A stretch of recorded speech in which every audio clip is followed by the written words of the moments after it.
Yesterday, the United States government officially released a photograph of 3 blue lights hovering in a well in a perfect geometric triangle directly over the surface of the moon. Yeah, which is just, it's wild.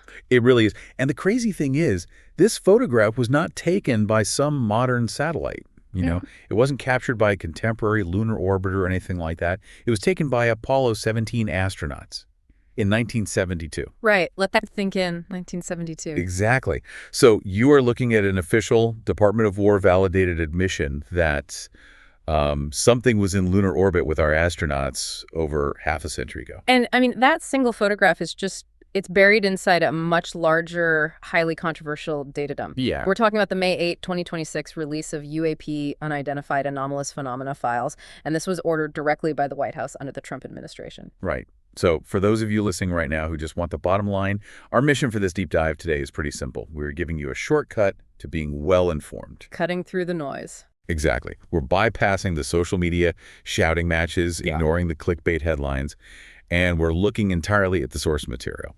We have this massive stack of primary documents from yesterday's drop, along with immediate analysis from veteran investigative reporters, specialized civilian imagery analysts, and news broadcasters. And we should be clear, we aren't here to convince you that, extraterrestrials are landing on the White House lawn. Right, no.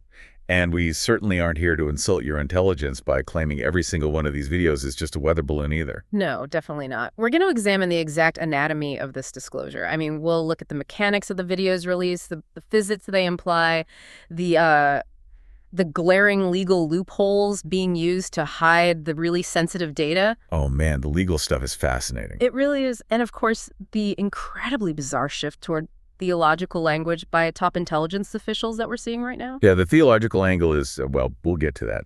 But I always think about this kind of drop, like finally getting access to a locked family vault, right?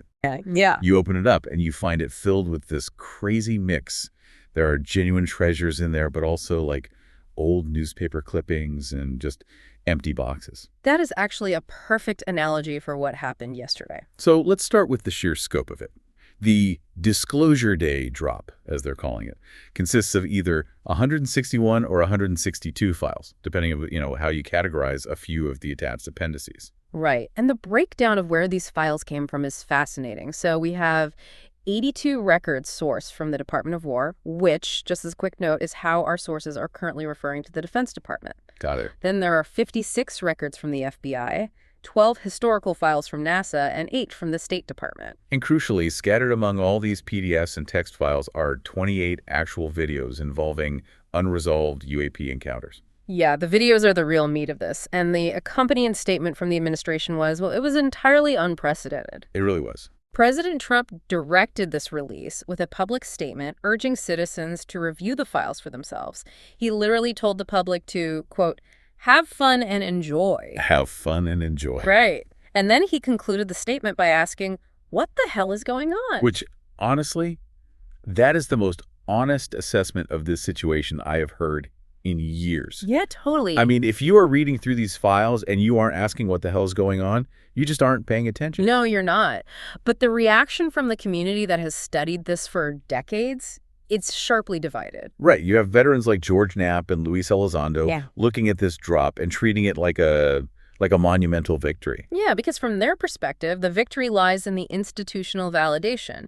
Knapp pointed out that putting this material out under a centralized official federal release mechanism, it gives it a permanent layer of legitimacy. It takes away the stigma. Exactly. It removes that historical stigma. I mean, for 70 years, military pilots who saw these objects were sent for psychological evaluations. Or they had their flight statuses completely revoked. Right. So by releasing this data, specifically those 28 videos, the government is formally acknowledging that these objects exist. They're operating in restricted airspace, and the military is actively tracking them. Yeah. Elizondo argues this is the necessary first step to sort of condition the public. And I get that. I understand the argument for institutional validation. Mm-hmm. But if you actually open the vault and look at the contents, it feels less like a sanitized intelligence product and more like someone just dumped a filing cabinet onto the floor. Yeah, it's a bit of a mess. It really is. Richard Dolan, who is a very prominent historian on this subject, Yeah. completely roasted this release. Yeah. And honestly, I have to agree with his critique here. Oh, absolutely. Like, if you look at the 56 FBI files, a massive chunk of them are just newspaper clippings from the 1950s. Right, yeah. There are literally scanned articles from 1958 about the psychoanalyst Carl Jung writing a book on flying saucers. I mean, why is the federal government patting itself on the back for releasing 70-year-old newspaper clippings that anyone can find in a public library? Well, that goes to the heart of how different agencies process information, right? The FBI files included here are largely from older Freedom of Information Act, or FOIA, releases. Right. The FBI acts as a domestic intelligence and law enforcement agency. Historically, they didn't have some dedicated scientific division analyzing the physics of flying saucers. Right, they were just monitoring people. Exactly. They had field agents clipping newspaper articles to track public hysteria or to monitor civilian UFO groups for Soviet infiltration. So Dolan is correct that including these in a modern disclosure drop, it dilutes the impact of the actual hard data. It creates a huge signal-to-noise ratio problem. Yeah, exactly. And it also opens the door for intense political weaponization. Because the drop contains a mix of incredible videos and absolute junk, politicians are just projecting whatever narrative they want onto it. Oh, for sure. Like, Representative Eric Burleson immediately took to the cameras to praise the administration. He frames this as a historic leap for transparency. He noted that previous administrations treated the UAP topic as a punchline. Right. So he's viewing the 28 videos as the opening salvo of this new era of government honesty. Yet, on that exact same day, you have Representative Marjorie Taylor Greene offering a completely antagonistic interpretation. Yeah, total opposite end of the spectrum. She dismissed the entire 161 file drop as a calculated propaganda tactic. In her view, this is a meticulously timed distraction to, pull the public's eyes away from domestic controversies, the Epstein files, the escalating geopolitical tensions with Iran. Right. She basically argued that unless the military is rolling out actual recovered biological entities, releasing blurry infrared videos is just theater. And obviously, we aren't taking a stance on the political motives of the administration here. No, not at all. But the divergence in that reaction perfectly highlights the danger of what Elizondo calls a drip release strategy. Yeah. Like, if the government is carefully curating this to just tease the public, whoever's doing the curating is remarkably incompetent. Well, yeah. Let me give you this baffling example from yesterday.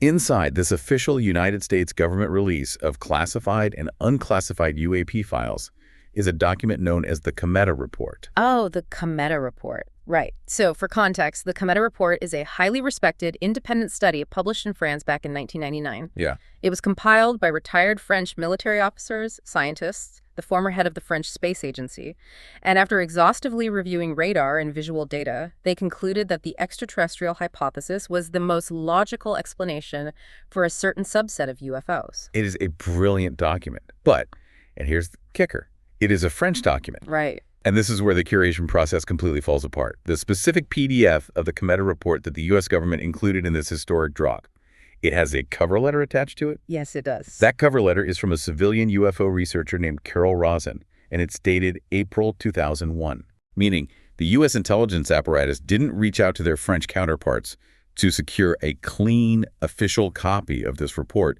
for this massive disclosure event. No, they didn't. Instead, some archivist clearly went into a dusty basement somewhere, found a copy that a civilian mailed to them 25 years ago, scanned it, and uploaded it to the White House release site. Yeah, it really reveals a systemic lack of centralization. I mean, it tells us that there isn't one omniscient UFO office that holds all the pristine answers. Right. Instead, there are these disparate silos of information.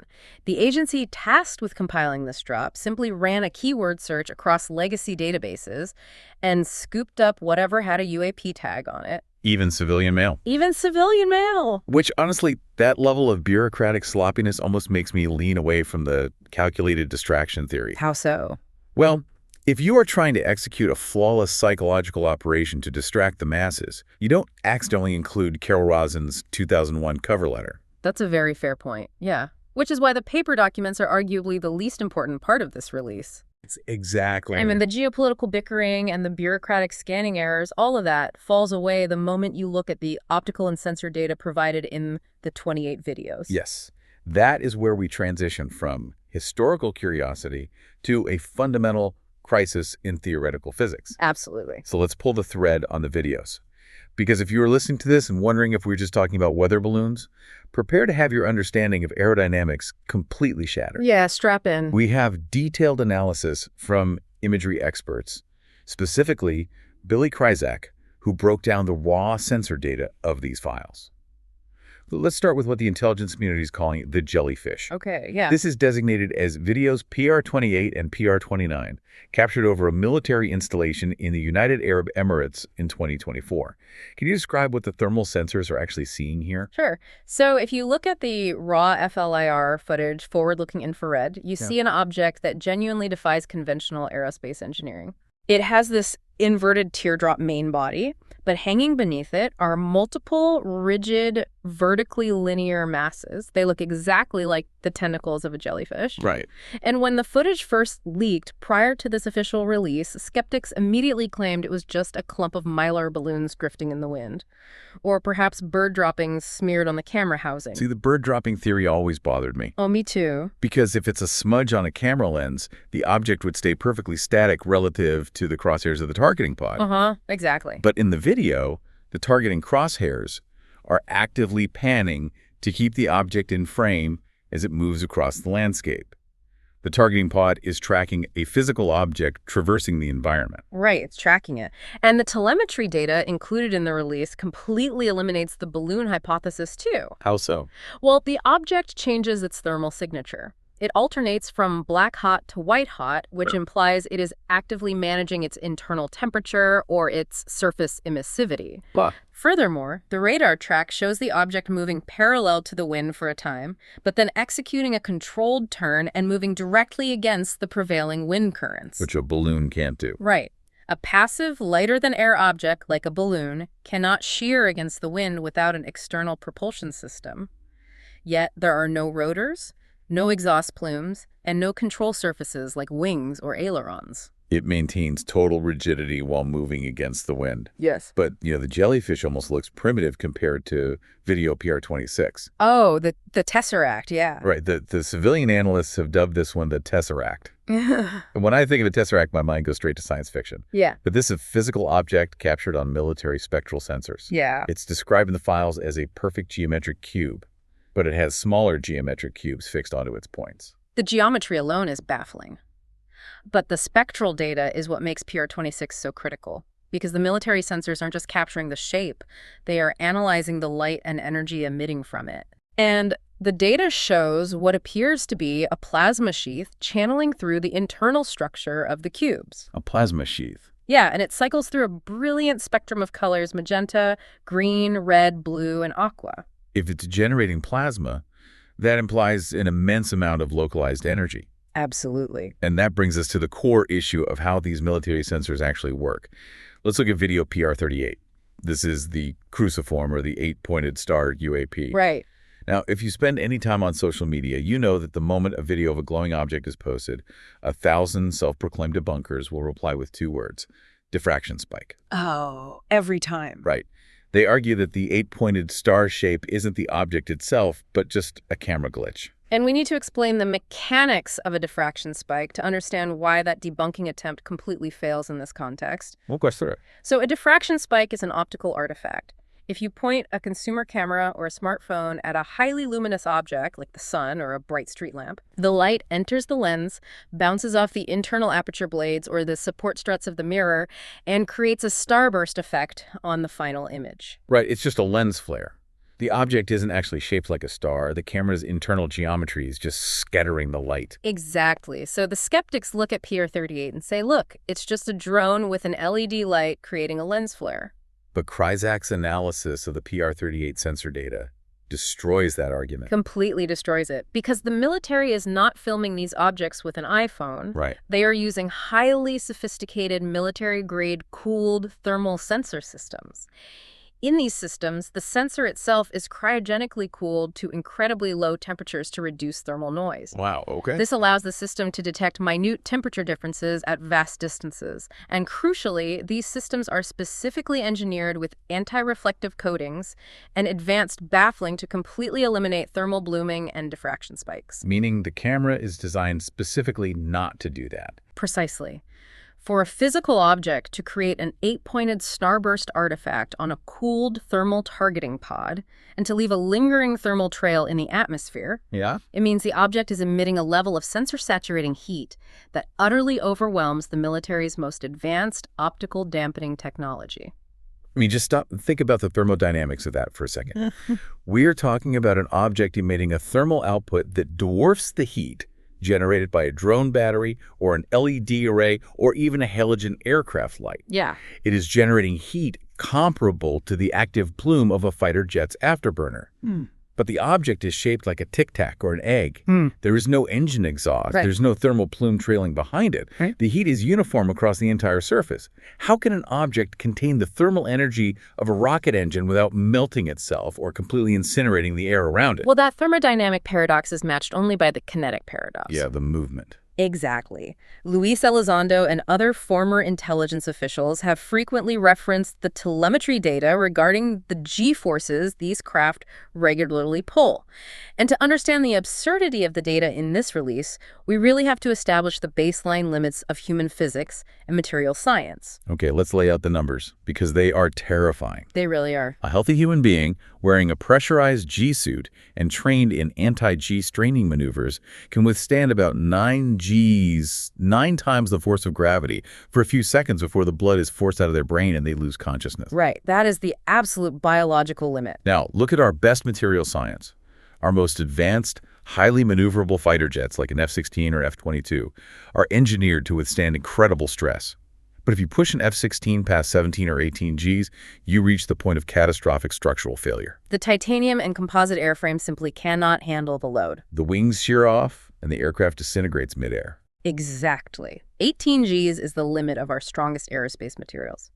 Yet, the radar trackings and telemetry data officially released by the Department of War show these UAPs routinely executing maneuvers that subject them to forces between 2,000 and 4,000 Gs. 4,000 Gs. Unfathomable. I want to build an analogy here so that number actually means something to the listener. Okay. Imagine you are driving a heavily armored, solid steel truck down the highway at 60 miles an hour. Right. Instantly, in the span of a millisecond, without hitting the brakes, without any turning radius, you are suddenly traveling 60 miles an hour in the exact opposite direction. Oh, wow. The kinetic shock of that instantaneous reversal would be catastrophic. The human body inside the cabin wouldn't just be injured.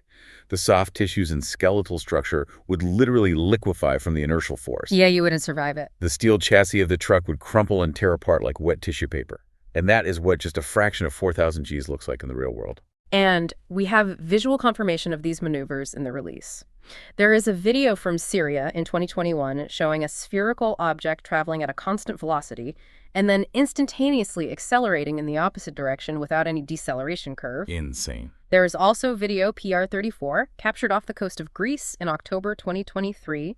It shows an object flying at approximately 80 miles per hour just above the ocean surface and then executing an instantaneous right-angle 90-degree turn without losing any speed. If an F-16 tries a 90-degree turn at its top speed, it requires miles of airspace to complete the arc of the turn. Exactly. If it tried to do it instantaneously, physics takes over and the jet becomes a fireball of debris. Yeah. So we have to ask the obvious question. What is surviving inside these UAPs? How is the hardware itself surviving? Well, if we rely on conventional Newtonian physics, the answer is nothing. No biological organism and no known metallic alloy can survive 4,000 Gs. Right. Therefore, physicists studying this data are forced to abandon conventional aerodynamics and look at theoretical models, specifically space-time metric engineering. Okay, I want to push you on this because it sounds like we are drifting into Star Trek territory. Yeah. Are you talking about warp drives? Effectively, yes. Because if an object bends space-time in our atmosphere at 80 miles per hour, wouldn't that create a massive atmospheric disruption? We should be seeing sonic booms that shatter windows for miles or massive thermal displacement in the air. You would think so. But in the videos, the jellyfish and the tic-tacs are just gliding silently. How does space-time metric engineering account for a silent 4,000 G turn? That is the exact question theoretical physicists like Dr. Miguel Alcubierre have explored. In theory, if an advanced craft can generate a localized energy field that actively warps the space-time metric around it, compressing space in front of the craft and expanding space behind it, the craft isn't actually moving through the air in the way an airplane does. So it's moving the space around it. Exactly. The craft sits inside a localized bubble of normal space-time. Because the craft itself isn't accelerating relative to its localized bubble, it experiences zero inertia. The craft is essentially in perpetual freefall inside the bubble. This explains the silent operation and the lack of a sonic boom. Because it's not hitting the air. Right. If the craft isn't physically interacting with the atmospheric molecules because the warp bubble is deflecting them, there is no friction, no sonic shockwave, and no inertial g-force applied to the interior of the craft. So it can execute a 4,000 G turn, and an occupant inside would feel absolutely nothing. They could be drinking a cup of coffee and the liquid wouldn't even ripple. That perfectly explains the kinetic data. But, I mean, it implies an engineering capability millions of years ahead of us. Oh, easily. Which brings us to the two working theories presented by imagery analyst Billy Kryzak regarding objects like the jellyfish. What are we actually looking at here? So Kryzak presents a biological theory and a mechanical theory. Theory 1 posits that the jellyfish is not a machine at all, but an entirely undiscovered atmospheric biological life form. A life form. Yeah. In this model, the UAP is an extremophile creature that lives its entire life cycle in the upper atmosphere or low Earth orbit. The rigid structure is a carapace, and the tentacles are literal feeding or sensory apparatuses. It rides electromagnetic currents, much like marine life rides ocean currents. I gotta say, I struggle with the biological atmospheric life form theory. Why is that? Well, if there are massive jellyfish-like creatures swimming in our atmosphere, we would have found a deceased one on the ground by now. Yeah. Biology dies and falls to the earth. That's a fair point. The mechanical theory makes far more sense to me, especially given the thermal signatures and the intentional, intelligent evasion of military targeting pods. And Kryzak's second theory aligns with that perfectly. He suggests the jellyfish is a highly advanced biomechanical drone, an ISR platform intelligence, surveillance, and reconnaissance. Like a von Neumann probe. Exactly. A self-replicating artificial intelligence sent by an unknown civilization to monitor the planet. Precisely. A machine that perhaps utilizes biological components for processing or sensory input, deployed to collect signals intelligence, monitor military capabilities, and act with localized autonomous intelligence to avoid mid-air collisions. So it doesn't even need to be piloted by a biological entity? No, it is just a piece of disposable data-gathering hardware. Wow. But, if these autonomous probes are currently mapping our military installations, defying physics over the UAE in 2024 and Greece in 2023, the immediate question is, how long has the government been watching them? Right. Because the skeptic's easiest out is to say, look, these are just highly classified United States black projects. It's next-generation drone technology that the left hand of the military is testing against the right hand. Right, our own tech theory. But that theory completely collapses when you examine the historical files included in this very vault. Yeah, the inclusion of historical validation from the 1940s and 1960s is perhaps the most devastating blow to the secret U.S. drone hypothesis. Let's look at the 1947 Twining Memo. This document has been famous in UFO research circles for decades. But seeing it officially cataloged in a White House-directed UAP disclosure drop gives it profound new weight. It really does. General Nathan Twining was the commanding general of the Air Materiel Command at Wright Field. Right. In September 1947, just months after the infamous Roswell incident, he wrote a classified memo to the Pentagon summarizing the military's internal assessment of flying discs. And his exact phrasing is vital here. Twining wrote, and I quote, "The phenomenon reported is something real and not visionary or fictitious." Boom, right there. He went on to describe the operating characteristics of these objects. Extreme rates of climb, maneuverability, and evasive actions when sighted by friendly aircraft or radar. He explicitly noted that these objects were metallic, circular, or elliptical in shape and lacked any visible trails or exhaust. And keep in mind, this was 1947. Exactly. The United States had just broken the sound barrier with the Bell X-1. That was a rocket plane that could barely fly for 5 minutes. We did not possess the technology to build metallic, exhaust-free discs that could outmaneuver our best propeller-driven fighter planes. Neither did the Soviet Union. Right. Twining's memo is the ultimate proof that the military knew at the very dawn of the Cold War that they were sharing the skies with technology they did not build and could not comprehend. And that technological gap only becomes more pronounced as we move into the space age. The historical files included from NASA outline visual and radar encounters during the Gemini and Apollo programs. Yeah. And these aren't reports from untrained civilians. These are mission transcripts from the most highly trained observers in human history. Let's read the record. In 1965, during the Gemini 7 mission, astronauts Frank Borman and Jim Lovell were in low Earth orbit. The transcript shows them contacting Houston Control to report, "Hey, we got a bogey at 10:00. Houston, naturally assuming it was orbital debris, asked if they were just seeing their own separated Titan booster rocket. The astronauts explicitly replied no. They stated they were looking right at their booster, and that this was something else, a distinct, separate object flying in formation with them. And the trend continues directly into the Apollo missions. Yeah. During the Apollo 11 flight to the moon in July 1969, Neil Armstrong and Buzz Aldrin reported seeing a massive structured object pacing their spacecraft. Pacing them? Yeah. Aldrin later described it in interviews as an object that changed shape depending on the viewing angle, sometimes looking like a hollow cylinder, sometimes like two connected rings. Incredible. They even used the spacecraft's binocular to study its geometry. They knew it wasn't the final stage of their Saturn V rocket because Houston confirmed the SIVB stage was 6,000 miles away. But the absolute crown jewel of the NASA files in this disclosure is the imagery from Apollo 17 in 1972. Oh, without a doubt. The drop includes a photograph taken by astronauts Gene Cernan and Harrison Schmitt showing 3 distinct, brilliantly glowing blue lights hovering in the black lunar sky. Forming a perfect geometric triangle. Yes, and you pair that visual data with the audio transcripts from the mission, where the astronauts describe seeing bright particles and fragments flying past the lunar module that looked like, quote, the 4th of July out of the window.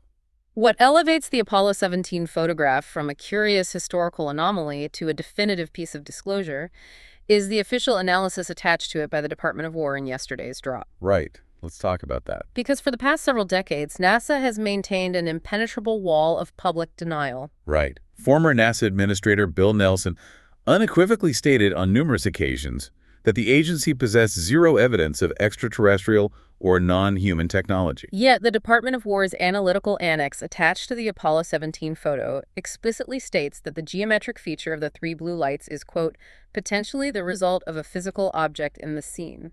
The military is publicly contradicting NASA's historical stance. Exactly. And if we apply basic deductive reasoning to this admission, the implications are staggering. Oh, absolutely. In 1972, there were no satellite constellations in lunar orbit. There was no Starlink.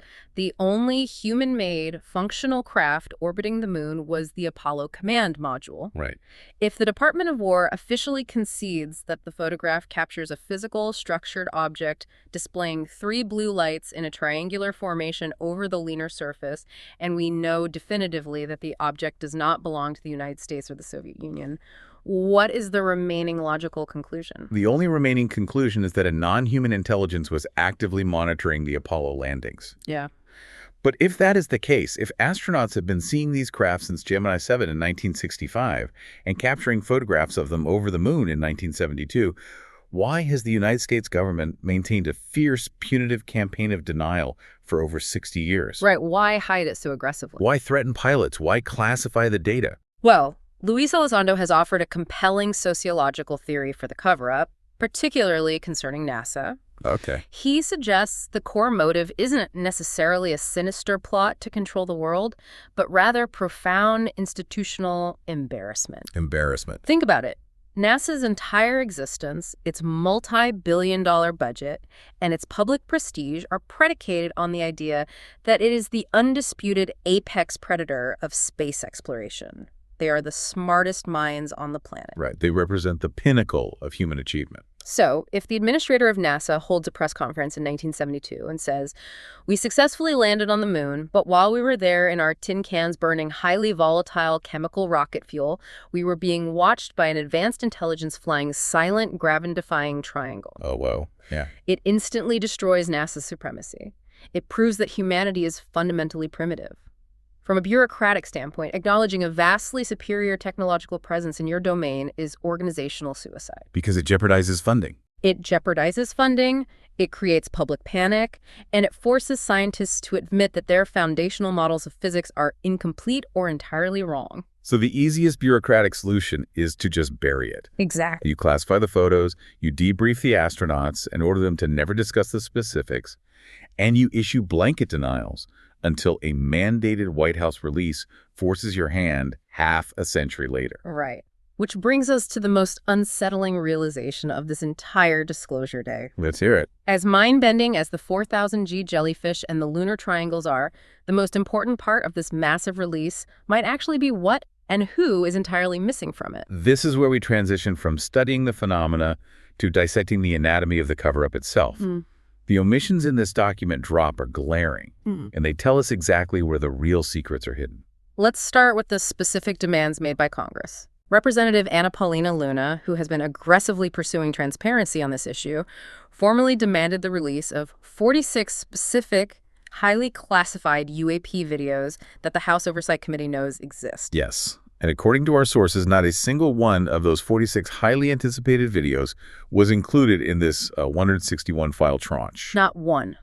But even more critically than the missing videos is the complete absence of the United States' most sensitive intelligence agencies. This is wild. We have records from the Department of War, the FBI, and the State Department, but where is the National Geospatial Intelligence Agency, the NGA, which controls the world's most advanced satellite surveillance networks? No way. Where is the National Security Agency, the NSA, which monitors global electromagnetic emissions? Where is the CIA?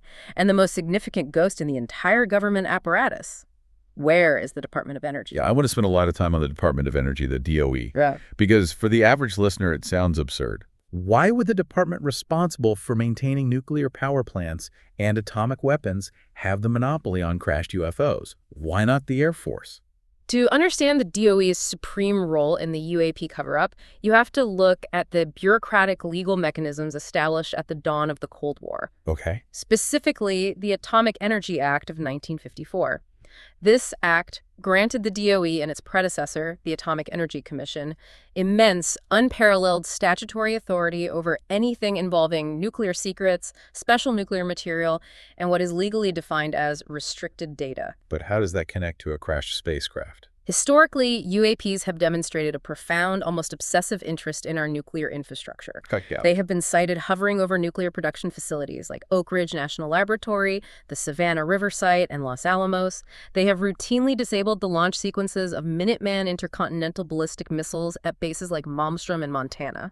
Because there is a direct physical and operational connection between the phenomena and nuclear material, the architects of the legacy crash retrieval programs realized they had the ultimate legal loophole. Exactly. If the military recovers a crashed UAP and that craft's propulsion system emits neutron radiation, or its hull is constructed from an isotopic ratio of metals not found naturally on Earth, it can technically be classified under the umbrella of restricted data. Wow. Under the Atomic Energy Act, restricted data is born classified. It doesn't need an executive order to become a state secret. Its very existence makes it classified by law. So the military takes the retrieved hardware, hands it over to the Department of Energy, and just washes their hands of it. Yes. This explains so much of the congressional frustration over the past 3 years. The Department of War can sit in a public congressional hearing, raise their right hands, and truthfully testify. The military does not possess crashed UFOs. Because they don't. Because they legally transferred the physical assets and the data to the DOE's restricted data programs 50 years ago. It creates an almost impenetrable shield of secrecy. It compartmentalizes the evidence into a legal domain that military generals and even congressional oversight committees do not have the proper Q clearance to access. I use this analogy to explain it to people who aren't steeped in government bureaucracy. Go ahead. Imagine you live in a city and there's a massive ongoing crime syndicate operating in broad daylight. You go to the local city police station and demand to see the investigation files. Right. The police chief truthfully tells you, we don't have any files on that syndicate. What he doesn't tell you is that 10 years ago, the case was quietly adopted by a shadow federal agency that operates with its own entirely separate legal system, its own judges, and its own black budget funding. Oh, that's a great way to put it. You can stand at the local police station and demand transparency all you want, but the actual evidence is locked in a building you don't even have the legal right to approach. And Luis Elizondo explicitly addresses this legal blockade in our sources. He discusses the existence of secret laws related to covert action. Secret law? Under certain interpretations of the National Security Act and covert action statutes, these agencies are legally prohibited from disclosing their operations. In extreme circumstances, to protect sources and methods, they are legally authorized to lie to the public and even to other branches of government. This brings us to the immense controversy surrounding ARO, the All-Domain Anomaly Resolution Office. Right, ARO. ARO was the Pentagon's official public-facing office tasked with investigating UAPs. They were heavily referenced in yesterday's release files. But civilian UAP researchers, specifically an analyst known as UAP GERB, have pointed out massive, glaring conflicts of interest regarding ARO's leadership. Yeah, this is a huge sticking point. The former director of ARO, Dr. Sean Kirkpatrick, was the public face of the government's claim that there was no credible evidence of extraterrestrial technology. Right. He recently left government service, and where did he go? He took positions working with Oak Ridge National Laboratory and IDAR Re Corporation. Stop right there. Oak Ridge. Oh. The exact Department of Energy National Laboratory, historically tied to the legacy nuclear and UAP crash retrieval programs. Yes. Both Oak Ridge and the IDAR Re Corporation have long been implicated by whistleblowers as private institutions deeply embedded in the analysis and reverse engineering of non-human technology. I mean, you can't make this up. So you have the lead government investigator whose office repeatedly told the public there was nothing to see, immediately leaving his government post to work for the highly secretive defense contractors, allegedly hiding the actual physical evidence. As UAP GERB put it, it is the ultimate case of the fox guarding the henhouse. Precisely. But this creates a massive constitutional crisis regarding this disclosure day. If the President of the United States ordered this release, does the White House even have the power to force the Department of Energy's hand? If Trump says, release the UFO files, why is the DOE allowed to just ignore the commander-in-chief? It comes down to the difference between executive authority and statutory law. The president is the ultimate classification authority for information classified by executive order. He can declassify a military satellite photo with the stroke of a pen. Right. However, the Atomic Energy Act is statutory law passed by Congress. Because restricted data is born classified by statute, the president cannot unilaterally declassify it without triggering a complex joint declassification review process involving the Secretary of Energy and the Department of Defense. So that the president can't just tweet out a picture of a recovered alien propulsion system without technically breaking the law. Right. Unless he goes through a bureaucracy designed entirely to stop him from doing exactly that. Precisely. The bureaucracy was engineered in the 1950s to survive presidential administrations. Presidents come and go every 4 or 8 years, but the permanent intelligence apparatus remains. We are watching an internal civil war play out in slow motion between the elected executive branch demanding transparency and a deeply entrenched, unelected shadow agency protecting its greatest covert assets. And if you want to see just how deep and Machiavellian this intelligence game goes, look at one of the most bizarre files included in yesterday's drop. Oh, this one blew my mind. Tucked away in the files is a document from 2004 detailing the activities of a UFO group in Turkmenistan. Right. My initial reaction to this was utter confusion. Why on earth is the U.S. government including a dossier on a local UFO club in Central Asia in a historic UAP disclosure drop? Well, if you read between the lines, as Richard Dolan analyzed, the document has absolutely nothing to do with actual UFOs. Okay. It is a masterclass in intelligence tradecraft. In 2004, the United States was heavily involved in funding NGOs, non-governmental organizations in former Soviet states. The goal was to foster color revolutions, utilizing grassroots movements to destabilize Russian-aligned regimes and install U.S.-friendly democratic governments. But how does a UFO club fit into a color revolution? Think about it. If the CIA directly funds a political opposition group in Turkmenistan, the authoritarian regime will immediately recognize the threat, arrest the leaders, and shut the operation down. But a local society dedicated to searching the skies for flying saucers, the regime views that as harmless, eccentric nonsense. Oh, wow. It appears U.S. intelligence was using the Turkmenistan UFO Society as a safe, covert channel. They could funnel funding, organize meetings, and build a network of dissidents under the guise of pseudoscience, completely avoiding the immediate suspicion of the state police. That is incredible. So the intelligence community will actively utilize the UFO topic as a psychological front for CIA regime change operations. Yes. It proves that the government doesn't just study the phenomenon.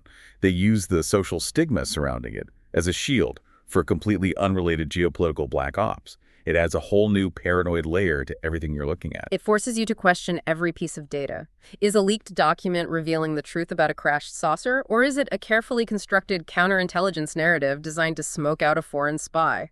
The Hall of Mirrors is endless. And as if the military physics, the nuclear legal loopholes, and the CIA cover operations weren't enough to process, we have to address a completely different, almost surreal narrative that is bubbling up right now in the political and religious spheres regarding this exact release. Yeah, this is perhaps the most unexpected and potentially the most consequential development in the modern disclosure movement.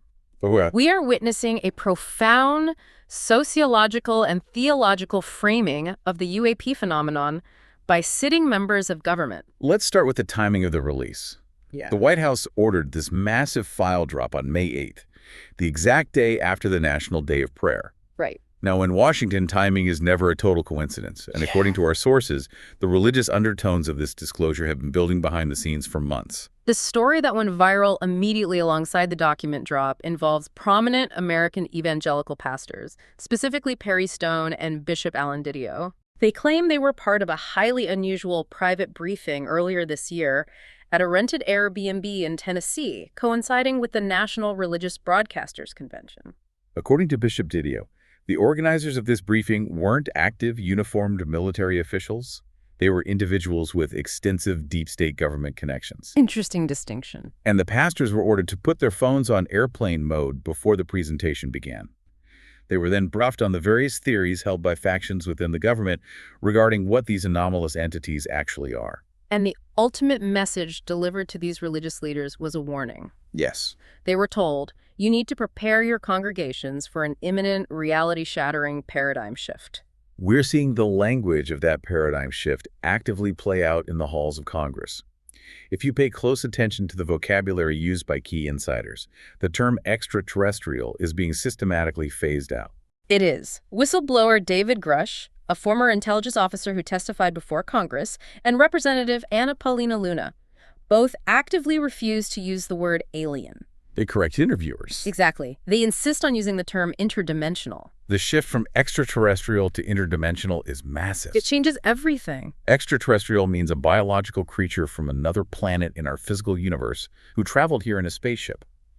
Interdimensional implies an intelligence that coexists with us right now, sharing our space, but operating outside of our perceivable spectrum of reality. And Representative Luna has taken this a step further. She has publicly urged the American people to read the Book of Enoch to understand the nature of the UAP phenomenon. For context, the Book of Enoch is an ancient apocryphal Jewish text that expands heavily on the Genesis narrative. Right. It details the fall of the Watcher's angels who descended to earth, interacted with humanity, and fathered the Nephilim. It describes a complex spiritual realm overlapping with the physical world. By pointing the public toward ancient apocalyptic literature, a sitting U.S. Congresswoman is suggesting that the entities piloting these craft are intimately tied to humanity's oldest spiritual traditions. And it goes all the way up the executive ladder.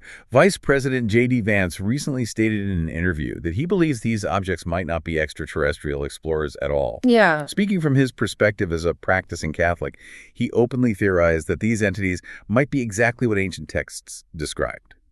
Demons. Now, we must be absolutely explicitly clear here for the listener. We are not endorsing these theological viewpoints. No, absolutely not. We are not asserting that the jellyfish UAP is a biblical angel or that the Tesseract is a demonic entity. Our role is strictly analytical. Right. We must examine the fact that elected United States officials, intelligence-adjacent figures, and global leaders are simultaneously utilizing highly charged religious vocabulary to frame advanced aerospace anomalies. The critical question we must ask is why? Is it a genuine, data-driven paradigm shift? Does the Department of Energy have classified quantum physics data, proving the existence of a multiverse, confirming an interdimensional reality that coincidentally aligns with ancient religious texts? Or is this simply human nature panicking in the dark? Right. Are we desperately trying to fit incomprehensible reality-breaking physics into the only familiar psychological and religious frameworks we have available? I mean, it is the ultimate manifestation of the cargo cult. Explain. When a primitive culture encounters advanced technology they cannot comprehend, they deify it. They map their existing mythologies onto the new data. Okay, right. If an F-22 Raptor flew over a medieval village in the 12th century, the villagers wouldn't call it an aerospace platform, they would call it a dragon. Right. Today, when our politicians encounter an object that can execute a 4,000 G turn and manipulate space-time, their biological brains struggle to process it as engineering, so they revert to theology and call it a demon. Here's where I push back hard on the demon theory, and where I think the politicians are losing the plot. Okay. If these things are purely spiritual, interdimensional, or demonic manifestations, why do they crash in the New Mexico desert? Right. Why do they leave perfectly measurable thermal trails on military-grade FLIR sensors? Why do they care so much about our physical terrestrial nuclear silos? Demons don't need to steal uranium, and spirits don't leave radar tracks. That's a very fair point. It feels like we're looking at incredibly advanced physical nuts and bolts hardware, but we are projecting our oldest, deepest campfire fears onto it because the actual physics are too terrifying to accept. You are highlighting the core paradox that has paralyzed the intelligence community for decades. Yeah. The phenomena exhibits physical mass. It triggers radar. It generates heat. It can be photographed. Yet it maneuvers in ways that seem to defy material reality. It is both physical and seemingly ethereal. Which is maddening. When you are confronted with an intelligence that can manipulate space and time so effortlessly that it looks like magic, the line between advanced physics and theology begins to blur. Which brings us to the final, most bizarre geopolitical footnote of this entire disclosure event. Oh, the Vatican trip. Yes. Just before this drop was finalized and released to the public, Secretary of State Marco Rubio traveled to Rome and held a private meeting with Pope Leo XIV at the Vatican. Right. And the official gift Rubio presented to the Pope was a crystal football. In the world of high-level diplomacy, gifts are never random. They are heavily vetted pieces of symbolic messaging. Giving the Pope a crystal football on the eve of the largest UAP disclosure in modern history is a fascinating symbol. It's the ultimate mixed metaphor, right? Crystal for looking into the future and a football for passing the responsibility. Exactly. If the United States government is preparing to reveal to the world that we are not alone and that the nature of these beings fundamentally challenges the human origin story, the resulting societal shock, the ontological shock, could be devastating. You are going to need the world's major religious institutions to step in and help the global public digest that new reality. The crystal football might be a symbolic diplomatic message from the White House. The ball is now in the Vatican's court to help stabilize the psychological reaction of billions of people. It is a staggering amount of information to process from a single day. When I look back at the entirety of this deep dive, the sheer terrain we've covered is exhausting. It really is. We started by parsing through a drop of 161 files.